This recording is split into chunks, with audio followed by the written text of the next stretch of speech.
Whenever life would start getting good for me, God would throw a nice anchor and stop me right there. Do it anyway is a mindset trick that you can use when you start to feel excuses rolling up. The one you need to live with, wake up to every day is that right there.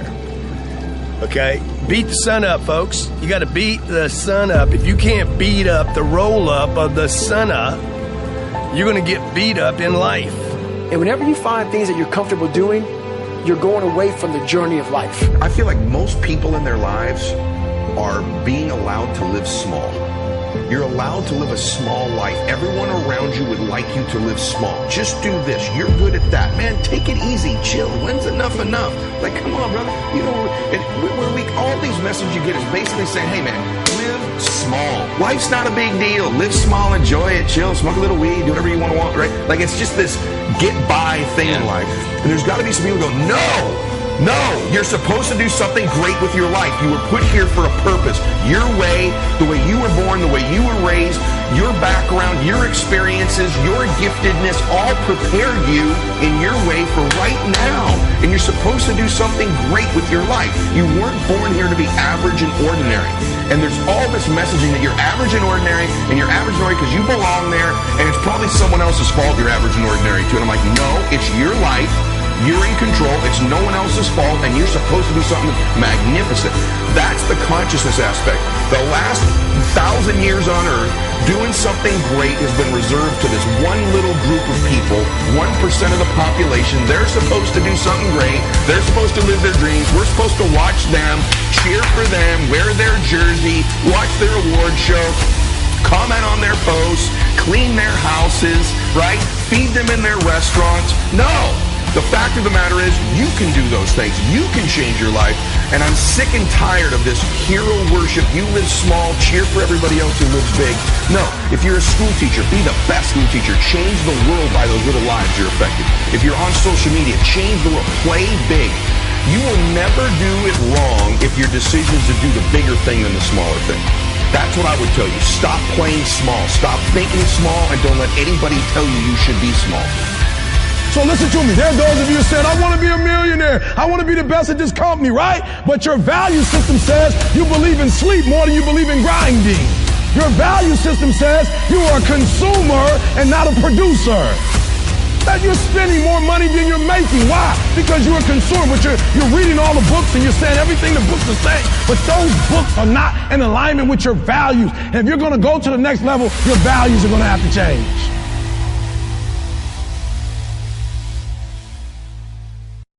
What if I told you this was the last Monday morning of your life? What if I told you die this week? Would you complain about your crap job or that test you don't want to take? I doubt it. You would go much higher level thinking. Well, that's really what it takes. It takes understanding that if you're not pumped right now, if you're begrudging what you're about to do, if you're not looking forward to it, look, I respect practicality. You got to go through school because your parents want to. You got to pay your rent.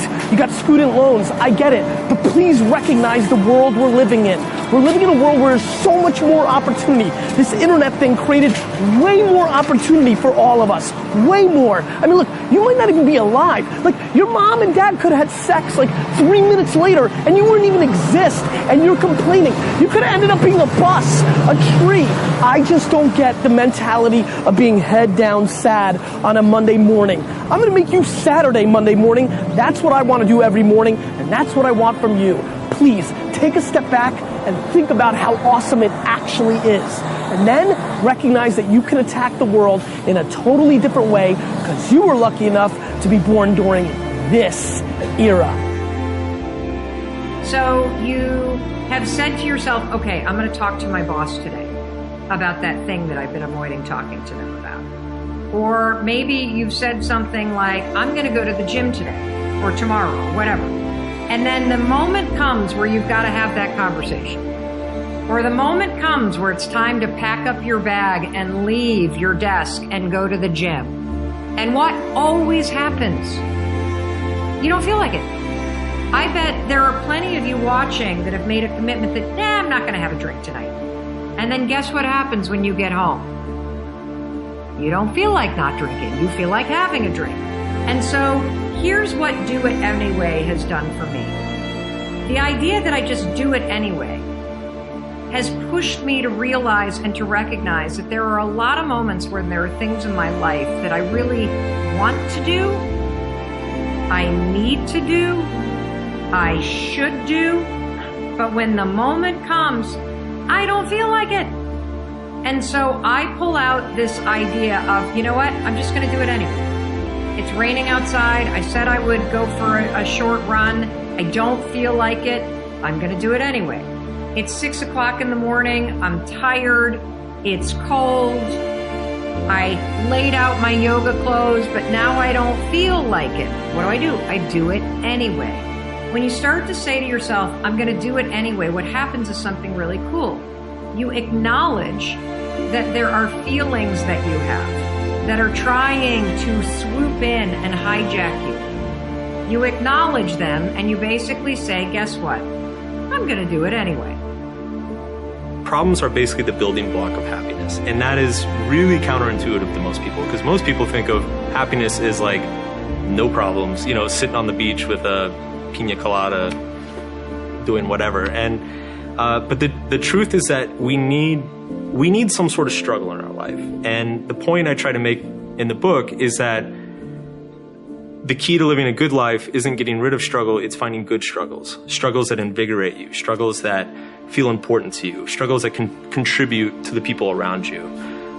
Because that's where meaning comes from, and ultimately meaning is, you know, what we all need. If people listening to this like feel stuck in some way, generally when people feel stuck, it's because they're in a situation where they believe that they don't have the power to solve whatever's going on in their life. And the truth is that you always have the power to A, react to whatever's going on in your life, or B, create the meaning around whatever's happening in your life. So it's usually just a matter of first changing perspective and then B, doing something to set about solving it. And again, it's what gets people stuck is that they want to eliminate their problems. It's not about eliminating problems. It's about simply finding something more meaningful, more worthwhile. Obviously, he was about as successful as anyone could be. I mean, he was a successful guy in so many aspects, and yet he killed himself. He said in this book, I wanted adventures. I wanted to go up the Nung River to the heart of darkness in Cambodia. I wanted to ride out into a desert on camelback, sand and dunes in every direction, eat whole roasted lamb with my fingers. I wanted to kick snow off my boots in a mafia nightclub in Russia. I wanted to play with automatic weapons in Phnom Penh, recapture the past in a small oyster village in France, step into a seedy, neon-lit pulqueria in rural Mexico. I wanted to run roadblocks in the middle of the night, blowing past angry militia with a handful of hurled Marlboro packs.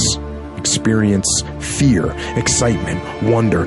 I wanted kicks, the kind of melodramatic thrills and chills I'd yearned for since childhood, the kind of adventure I'd found as a little boy in the pages of my Tintin comic books. I wanted to see the world, and I wanted the world to be just like the movies. That's what Anthony Bourdain said. Just like the movies. But you know what? To me, the world is not like the movies. The movies aren't real. They don't exist. But you do. And life, this life, it's better than any movie there is. Movies are supposed to provoke emotion. They're supposed to make you feel something. But I have a better idea.